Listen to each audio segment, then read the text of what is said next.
عزت تو سبھی کو چاہیے، لیکن لوگ واپس دینا بھول جاتے ہیں۔ جب تمہاری دعا قبول نہیں ہوتی تو عرش والا تمہارے لیے بہت بہترین سوچ رہا ہوتا ہے۔ محبت ہونا یا مل جانا اہم نہیں ہوتا، محبت کو زندہ رکھنا اور عزت دینا اہم ہوتا ہے۔ کسی کو چاہنا ہو تو دل سے چاہو، زبان سے نہیں، اور کسی پر غصہ کرنا ہو تو زبان سے کرو، دل سے نہیں۔ عورت کو اپنے شوہر کی خدمت کرنا ثواب میں صدقہ و خیرات کے درجے میں ہے۔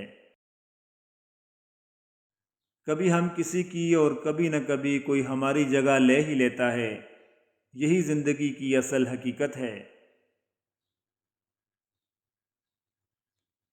اچھی بیوی سے بڑھ کر کوئی رحمت نہیں، اور بری بیوی سے بڑھ کر کوئی زحمت نہیں۔ زندگی میں سب سے زیادہ بے بس ہم تب ہوتے ہیں جب ہم چاہ کر بھی اپنے آپ کو ثابت نہیں کر پاتے۔ جو عورت اس حال میں انتقال کرے کہ اس کا شوہر اس سے راضی اور خوش ہو تو وہ جنتی ہے۔ ایک دوسرے کے رزق پر نظر مت رکھو، کیونکہ اللہ سے بہتر کوئی تقسیم نہیں کر سکتا۔ عورتوں کو سونے کی سرخی اور زعفران کی زردی نے ہلاک کر رکھا ہے۔ ڈگری تو محض تعلیمی اخراجات کی رسید ہوتی ہے، علم تو انسان کی گفتگو اور عمل سے ظاہر ہوتا ہے۔ بری عورتوں سے بالکل دور رہو، اور جو شریف ہوں ان سے بھی ہوشیار رہو۔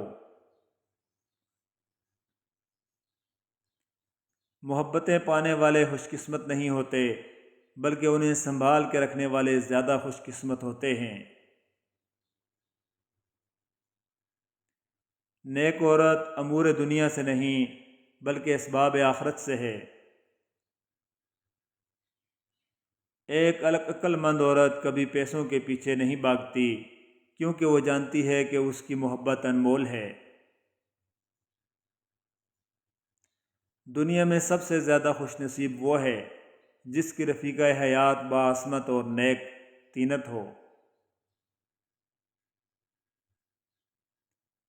لوگوں کو آپ کی کمی تب محسوس ہوگی اور تب آپ کو یاد کریں گے جب وہ زندگی کو آپ کے بغیر جی کر دیکھیں گے۔ کچھ تکلیفیں ایسی ہوتی ہیں جس پر معاف تو کیا جا سکتا ہے مگر تعلق نہیں رکھا جا سکتا۔ جو شخص آپ سے سچی محبت کرتا ہوگا وہ بہت سی چیزوں پر آپ سے ناراض ہوگا، غصہ کرے گا، لیکن کبھی آپ کو اکیلا نہیں چھوڑے گا۔ زندگی میں ایسے شخص کا ہونا بہت ضروری ہے جس کو دل کا حال سنانے کے لیے لفظوں کی ضرورت نہ پڑے۔ دین غریبوں سے شروع ہوا تھا اور غریبوں میں رہ جائے گا۔ میں نے کچھ لمحے خاموش رہ کر دیکھا، میرا نام تک بھول گئے میرے ساتھ چلنے والے۔ انسان عمر سے نہیں، فکر سے بوڑھا ہوتا ہے۔